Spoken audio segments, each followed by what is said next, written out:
భూదాన ఉద్యమం 75 సంవత్సరాలు పూర్తి చేసుకున్న సందర్భంగా 600 కిలోమీటర్ల మేర పాదయాత్ర నిర్వహించనున్నారు. రాజీవ్ గాంధీ పంచాయతీరాజ్ సంఘటన సభ్యుల ఆధ్వర్యంలో ఇది జరగనుంది. భూదాన్ పోచంపల్లి పట్టణం నుండి వినోబా భావే స్వగ్రామమైన మహారాష్ట్రలోని సేవాగ్రామ్ వరకు కొనసాగింది. ఈ కార్యక్రమానికి ముఖ్య అతిథిగా సిఎల్పి నేత బట్టి విక్రమార్క, మధుయాష్కి గౌడ్, ములుగు ఎమ్మెల్యే సీతక్క, యాదాద్రి జిల్లా అధ్యక్షుడు కుంభం అనిల్ కుమార్ రెడ్డి హాజరవుతారు.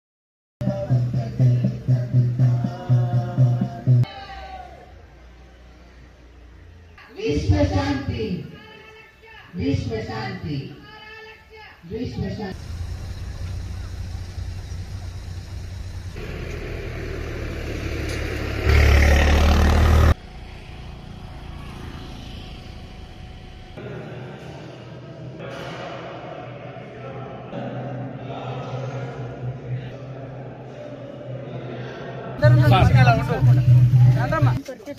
आप सब लोग 2 मिनट बोल दीजिए कि प्रतिमा में माला पहना के फिर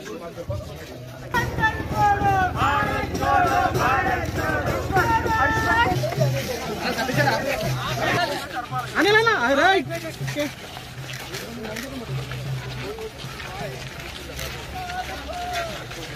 सर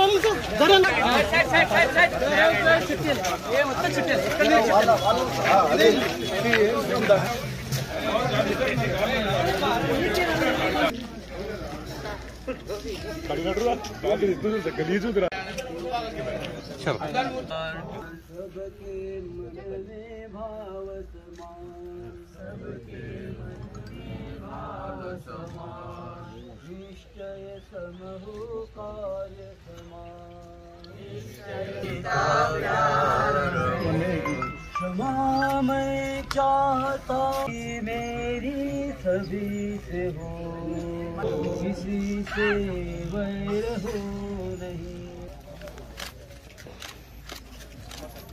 थैंक यू।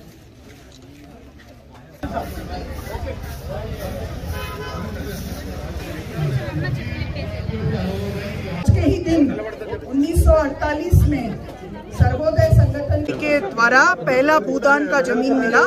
उस पवित्र मिट्टी से हम ये 600 किलोमीटर की पदयात्रा शुरू कर रहे हैं और हम यहाँ से शुरू करके सेवाग्राम वर्धा जो गांधी आश्रम है वहाँ तक जाएंगे और हम जगह जगह जो काश्तकारों की समस्या है, किसानों भूमिहीनों की समस्या है, मनरेगा मजदूरों की समस्या है, आदिवासियों को वनाधिकार का पट्टा है, जल जंगल जमीन का अधिकार है, ये सारे मसलों को उठाएंगे और सर्वोदय के जरिए जो अंतिम पंक्ति में खड़े अंतिम लोग हैं, महिलाएं हैं, भाई बहन हैं, उनके सामाजिक न्याय और समता बंधुता और अधिकार के लिए, हमारे अल्पसंख्यक समुदाय के लोगों के अधिकारों के लिए, हमारे किसानों के अधिकारों के लिए लड़ाई लड़ेंगे। बहुत बहुत धन्यवाद। जय जगन्नाथ। देशंలో ఉన్నటువంటి పేదవాళ్ళు भूमि लेनటువంటి निरुपेद समता बंधुता और अधिकार के लिए, हमारे अल्पसंख्यक समुदाय के लोगों के अधिकारों के लिए, हमारे किसानों के अधिकारों के लिए लड़ाई लड़ेंगे। बहुत बहुत धन्यवाद। जय जगन्नाथ। ఈ దేశంలో ఉన్నటువంటి పేదవాళ్ళు భూమి లేనటువంటి నిరుపేద ప్రజానికానికి వినోబా భావే గారు కొన్ని లక్షల ఎకరాలు, దాదాపు 45 లక్షల ఎకరాలు ఈ దేశంలో ఉన్నటువంటి భూస్వాముల దగ్గర నుంచి, భూములు ఉన్నటువంటి వాళ్ళ దగ్గర నుంచి దానం తీసుకొని భూమి లేని నిరుపేద ప్రజలకు పంపిణీ చేసినటువంటి గొప్ప ఉద్యమం ఆచార్య వినోబా భావే గారు మొదలుపెట్టినటువంటి ఉద్యమం. అది భూదాన్ పోచంపల్లిలో ఆనాడు రామచంద్రారెడ్డి గారు, వెదిరి రామచంద్రారెడ్డి గారు వినోబా భావే గారు అడిగిన వెంటనే 100 ఎకరాలు దానం చేసి ఇక్కడి నుంచి నాంది పలికినటువంటి ఆ భూదానం 45 లక్షల ఎకరాలకి భూమి పొందేంతవరకు దారి తీసింది.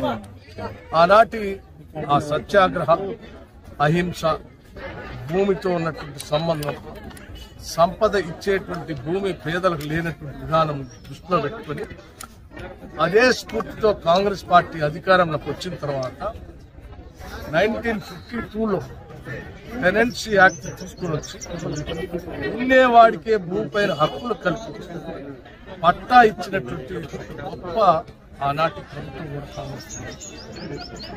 ఇదే వినోబా భావే గారి స్ఫూర్తితో శ్రీమతి ఇందిరాగాంధీ గారు భూ సంస్కరణ పెద్ద ఎత్తున ఈ దేశంలో అమలు చేసి లక్షలాది ఎకరాలు దేశవ్యాప్తంగా భూమి లేని ప్రజలకు పంచినటువంటి విధానం కూడా మనందరికీ తెలుసు.